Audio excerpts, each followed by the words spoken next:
Wa may yasta'fif yu'if Allah. Barang siapa yang merasa cukup, menahan dirinya, kehormatan diri, enggak minta-minta, maka Allah akan cukupi dia. Ketika kondisi kita fakir, miskin, susah, enggak ada pekerjaan, enggak ada pemasukan sama sekali, adukan semua kepada Allah, bukan menceritakan kepada manusia.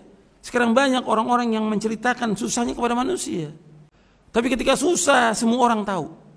Tetangganya tahu, temannya tahu, bahkan orang yang jauh tahu. Dengan apa? Dia WA, dia cerita, saya susah. Banyak orang yang lebih susah dari kita, banyak sekali. Cuma mereka nggak cerita. Banyak di desa-desa orang-orang yang kelaparan. Tapi mereka sabar, diam mereka. Adukan kepada Allah yang Arhamur Rahimin, Maha Sayang dari semua yang penyayang. Kita tidak boleh minta-minta dalam Islam, kecuali kondisi yang sangat terpaksa. Kata Rasulullah SAW, wahai Qabisah, sesungguhnya meminta-minta itu tidak halal, kecuali bagi salah satu dari 3 orang.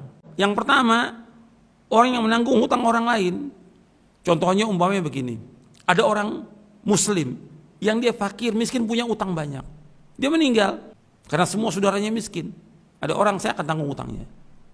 Kemudian orang-orang pada nagih kepada dia. Maka kondisi seperti ini, bukan hutang dia, bukan. Dia hutang menanggung hutang orang lain. Boleh dia minta-minta.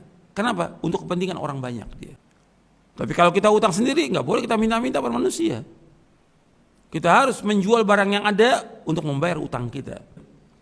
Yang kedua, orang ditimpa musibah, umpamanya kebakaran sehingga habis hartanya, atau kebanjiran semua hartanya, nggak ada yang dia punya. Kondisi seperti ini boleh dia terpaksa dia minta. Atau yang ketiga, dia miskin. Kondisi seperti yang ada sini, ada orang-orang yang tiba-tiba jadi miskin. Tapi ini harus ada 3 saksi, sehingga ada 3 orang yang berakal dari kaumnya yang mengatakan si fulan lagi sengsara hidupnya. Bahkan ada sebagian penuntut ilmu minta-minta. Bahkan ada sebagian dai lagi minta-minta. Enggak boleh Islam. Antum sudah ngaji, antum tahu ini ujian, ini cobaan. Adukan kepada Allah. Allah yang paling sayang kepada kita dari semua makhluk yang ada di muka bumi ini. Berat ini masalah minta-minta ini berat.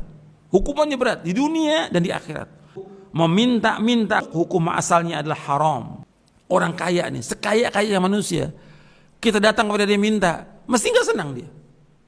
Nggak ada orang kaya diminta kemudian dia senang. Kita datang kepada orang kaya, ahlan wa sahlan, ente mau minta apa? Nggak ada. Mesti tampangnya udah nggak enak. Udah orang minta. Orang kaya wajib untuk membantu orang miskin, wajib dia untuk bersedekah. Tapi kita jangan minta-minta. Karena seluruh manusia ini fakir, butuh kepada Allah. Ya ayuhan nas, antumul fuqara'u ila Allah, wallahu wal ghaniyul hamid. Wahai manusia, kalian fakir, butuh kepada Allah. Allah yang Maha Kaya dan Allah Maha Terpuji. Sejak di Mekah Nabi sudah melarang para sahabat minta-minta. Jadi orang yang minta-minta ini menzolimi dirinya. Dia menghinakan dirinya kepada manusia. Kita menghinakan diri kita hanya kepada Allah. Itulah ibadah. Ghayatul dzulli ma ghayatul hubb. Maka ayat Al-Quran, anda perhatikan ini, di antara inti Al-Quran semuanya intinya ada surah Al-Fatihah. Iyyaka na'budu wa iyyaka nasta'in. Hanya kepada Engkau saja ya Allah aku beribadah. Hanya kepada Engkau saja ya Allah aku minta tolong. Minta tolong kepada Allah ketika kita susah.